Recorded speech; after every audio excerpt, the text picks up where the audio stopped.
7 günden 10 günge çeyin bardык облустарга, региондорго китептер жеткизилет. Мурда ачыгын айтыш керек, күнүнө 500дөн 1000ге чейин китеп чыккан болсо, бүгүнкү күндө модернизациядан кийин 10 000, 15 000ге чейин китеп чыгып атат. Бул чек эмес. Учкун ачык акционердик коому бүгүнкү күндө билим берүү министрлиги менен тыгыз иштешип, мектептер үчүн окуу китептерин басып атабыз.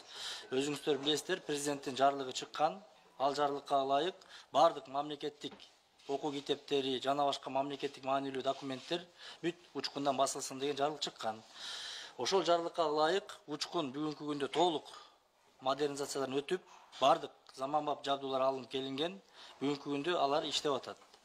Учурда мына бул жерде билим берүү министрлигинин өкүлдөрү дагы маалымат иретинде айтып кетти. Бүгүнкү күндө 130 000ден ашуун китеп басылып даяр. Кудай буйруса, эртең региондорго жеткирип беребиз. Бул учкундун милдети. Кудай буйруса биз эртең региондорго жеткирип беребиз. 7 күндөн 10 күнгө чейин бардык облустарга, региондорго китептер жеткизилет. Билим берүү министрлигинин бизге берген баягы өздөрү берет заказдарды китеп боюнча. Бул китеп мынча тираж менен деп. Ошол берген тапшырмаларын, ошол берген заказдарын биз өз учурунда чыгарып берип атабыз. Бүгүнкү күндө күнүнө 10 000, 15 000ге чейин китеп чыгып атат учкундан.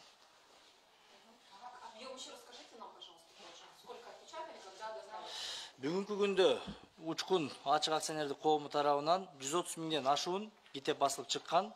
Кудай буйруса эртең региондорго жеткирилип баштайт.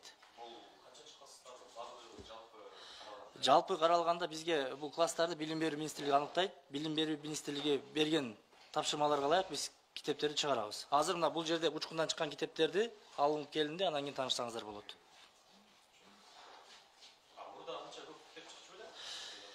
Мурда ачыгын айтыш керек, күнүнө 500дөн 1000ге чейин китеп чыккан болсо, бүгүнкү күндө модернизациядан кийин 10 000, 15 000ге чейин китеп чыгып атат. Бул чек эмес.